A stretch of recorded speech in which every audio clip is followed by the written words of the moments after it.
Olá, irmãos. Eu saúdo a todos com a graça e paz do nosso Senhor e Salvador Jesus Cristo. E eu convido os irmãos a abrirem suas Bíblias no Novo Testamento, no Evangelho de Lucas, capítulo 13, do versículo 1 ao versículo 9. Evangelho de Lucas, capítulo 13, do versículo 1 ao versículo 9.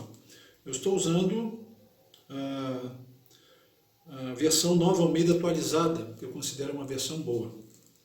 Então, Lucas, Evangelho segundo Lucas, capítulo 13, do versículo 1 ao versículo 9.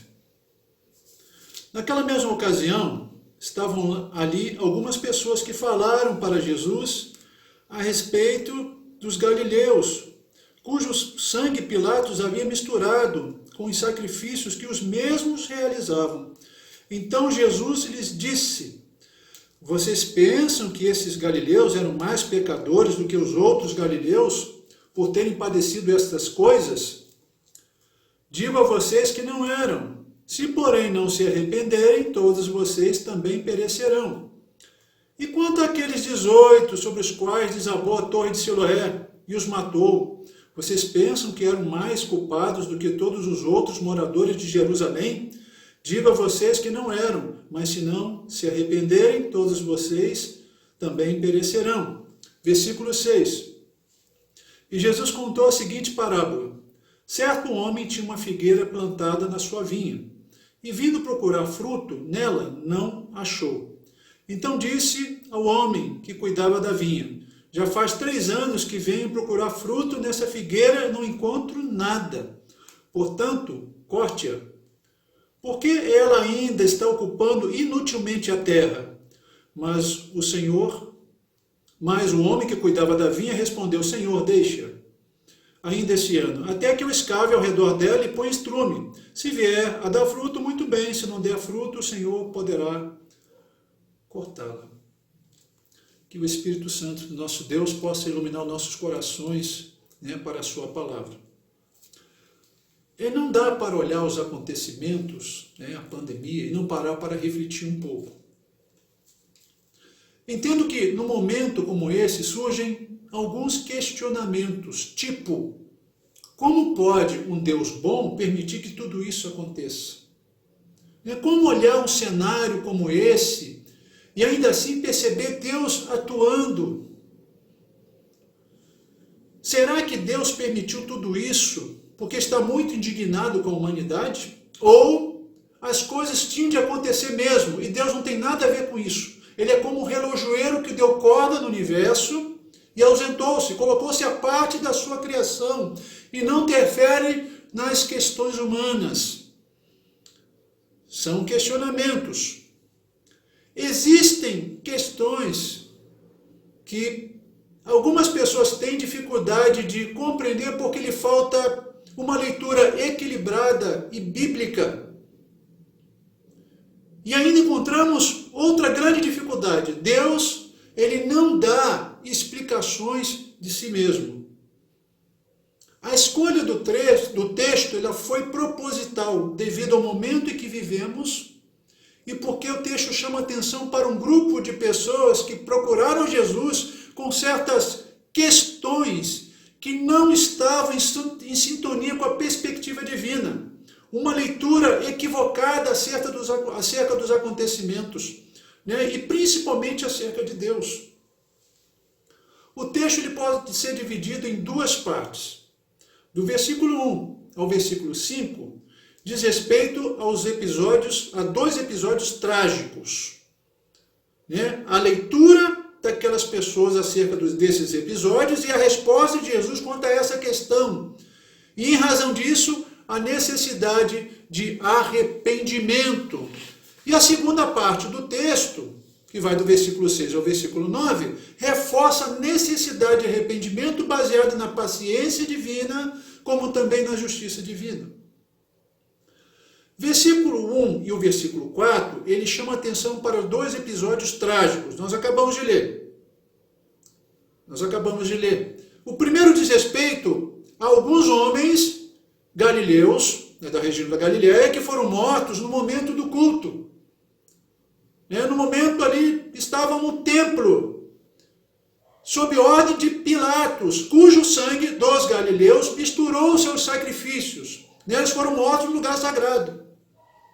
E o segundo diz respeito a 18 pessoas mortas em decorrência de um desabamento na torre de Siloé.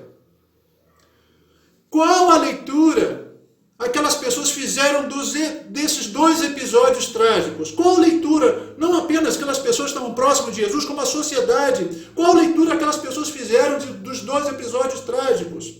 Versículo 2 e versículo 4, ele diz o seguinte: então Jesus lhes disse, vocês pensam que esses galileus eram mais pecadores do que todos os outros galileus, por terem padecido essas coisas?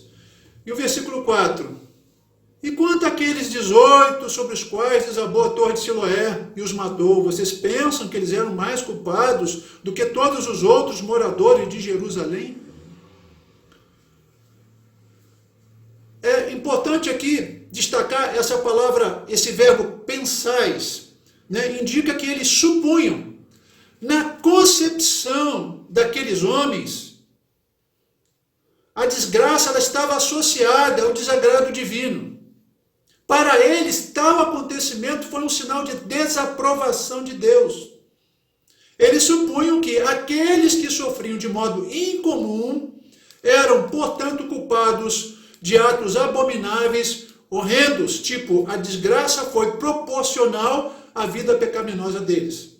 Interessante porque essa mesma ideia também norteava ali no momento, no contexto de Paulo, né, quando ele foi mordido por uma víbora na ilha de Malta, e os moradores locais atribuíram o episódio ao juízo divino, e diz o texto, certamente este homem é assassino, né? É o pior dos infratores, porque, salvo do mar, a justiça não deixa viver. A justiça aqui, essa palavra é o nome de uma divindade, é uma divindade chamada justiça. A justiça não deixou viver, mas como Paulo não morreu, deram a ele status de divindade. Mas era o pensamento que dominava aquela cultura naquela época. Qual foi a resposta de Jesus quanto a essa questão? No versículo 3 e versículo 5, Jesus se contrapõe a essa ideia. Diz o texto, digo a vocês que não eram. Eram mais pecadores? Não, não eram. Versículo 5, digo a vocês que não eram. Eram mais culpados? Não, não eram. Não eram. Jesus, está dizendo que a forma brutal como eles morreram, os galileus, não foi porque eram mais pecadores do que os outros galileus. E nem as vítimas do desabamento morreram daquela forma porque eram mais culpadas do que os outros habitantes de Jerusalém, como supunham. Agora, é importante notar que em nenhum momento Jesus negou a ligação entre a desgraça e o juízo. E muito menos afirmou ser obra do acaso. Ao invés de dar explicações detalhadas, Jesus aponta para uma necessidade urgente de arrependimento. Não é isso que diz o texto? Se não se arrependerem, todos vocês também perecerão. Isto é, se vocês não mudarem radicalmente, como eles perecerão. Aquelas pessoas que julgaram de forma equivocada os mortos naqueles eventos, não estavam numa situação privilegiada em relação a eles. Eles conseguiam ver o juízo divino em determinados acontecimentos e não percebiam o juízo que viria sobre eles. Jesus esperava que aqueles eventos servissem como um tipo de advertência, a fim de que a sociedade da época refletisse, avaliasse a sua própria vida, a sua condição e sua relação com Deus.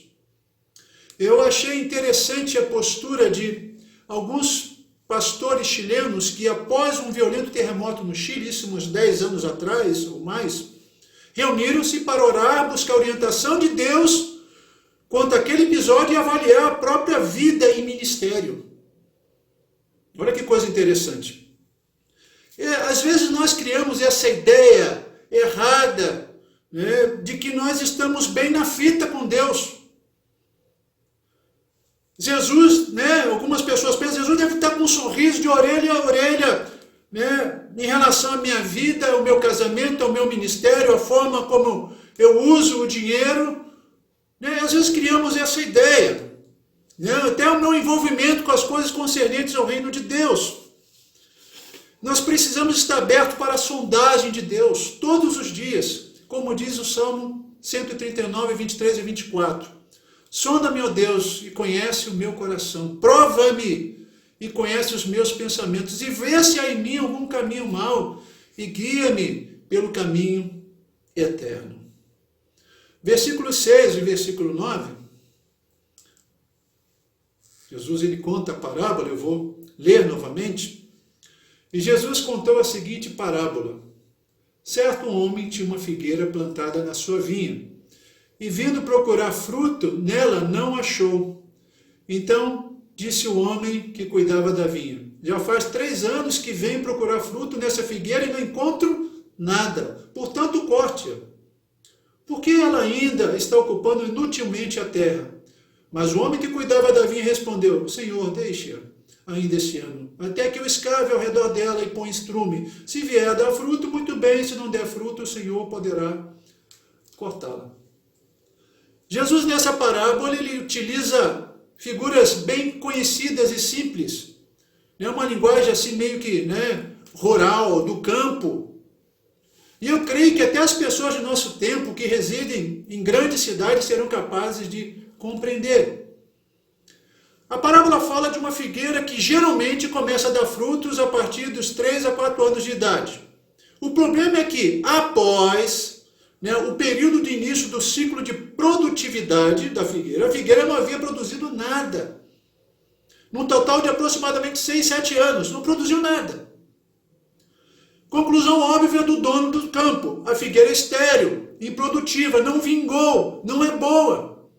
Então não há razão para mantê-la no campo, corte-a. Mas o viticultor, o homem que cuidava do campo, propõe uma alternativa, por estrume, isto é, adubar, na tentativa de torná-la produtiva.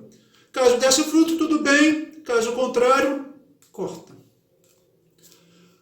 Moral da história. Jesus fala da necessidade de arrependimento. Por que há uma necessidade de arrependimento? Aí Jesus conta essa parábola. Moral da história. Deus é paciente, mas paciência tem limite. Deus é paciente, mas paciência tem limite. E eu gostaria de concluir esta mensagem, fazer algumas aplicações no texto. Primeiro, o que o texto ensina sobre a relação entre Deus e a história humana? Será que ele está completamente desligado, indiferente, passivo, já que ele não interfere nas questões humanas, pelo menos existe um pensamento, pessoas que pensam assim, e aí nós vemos que o próprio Jesus já é o maior sinal da intervenção de Deus na história. E Jesus aponta para um fim, para a consumação da história. É uma prova de que Deus não está indiferente. O trono de Deus não é passivo. Não existe nada que esteja fora da sua vontade soberana. Nada. E esse tema é abrangente. Podemos pegar outros textos para testificar isso. Bem, segunda lição. Essa é a primeira lição. Segunda lição. É interessante notar que a parábola da figueira estéril, da figueira improdutiva, ela fala da paciência divina, como também da justiça divina. Nós precisamos entender que na relação entre amor e justiça, um não pode sobrepor o outro e vice-versa. Pelo contrário, ambos trabalham em harmonia. Nós devemos tomar cuidado para não enfatizar de forma extremada o amor de Deus, o aspecto amoroso de Deus, e esquecer completamente do aspecto justo de Deus. A cruz ela aponta para esses dois atributos, posso chamar assim, de amor e justiça. O Deus que nos ama é também um Deus santo e justo e que exige santidade do seu povo. Terceira lição. Jesus ele fala da necessidade de arrependimento urgente. Urgente. Baseado em quê? Baseado na justiça divina, na paciência divina e na justiça divina. Deus é paciente, mas paciência tem limite. E há uma necessidade de arrependimento. E o verdadeiro arrependimento envolve 3 aspectos do sentido humano. O cognitivo, que é a mente. A própria palavra metanoia, ela significa isso, a mudança de mentalidade. O emotivo, porque mexe com as nossas emoções. E o volitivo, que provém da volição, da vontade. Arrependimento é mudar radicalmente de uma posição para outra. Não basta chorar, não basta pensar, é necessário se mover. É necessário postura. E talvez exista entre as pessoas que me ouvem alguém que precisa mudar. E mudar radicalmente. Talvez das trevas para a luz. Falo de conversão. Uma vida de rebelião para uma vida de entrega a Jesus Cristo. Sair da neutralidade. Sair de cima do muro. Não, então, do pecado para a santidade. Pessoas que levam uma vida licenciosa dentro da própria igreja. Precisa de mudança. Necessário mudar. Da amargura, do ressentimento, do ódio para o amor, para o perdão. A lei de Cristo é a lei do amor. É necessário mudar. Do egoísmo para o altruísmo, generosidade. Da arrogância para a humildade, da desonestidade, enriquecimento ilícito para uma vida honesta, da ganância para o desapego. É tempo de arrepender-se. Talvez seja necessário você fazer aquela oração que Davi fez no Salmo 139. Permitir que Deus venha sondar o seu coração. Por quê? Por quê? Porque Deus, ele é paciente, mas paciência tem limite. É tempo de arrepender-se. E que Deus nos abençoe e abençoe a nossa amada igreja, a liderança, e que possamos, como igreja, ser relevantes, refletir a glória de nosso Senhor a cada dia. Amém.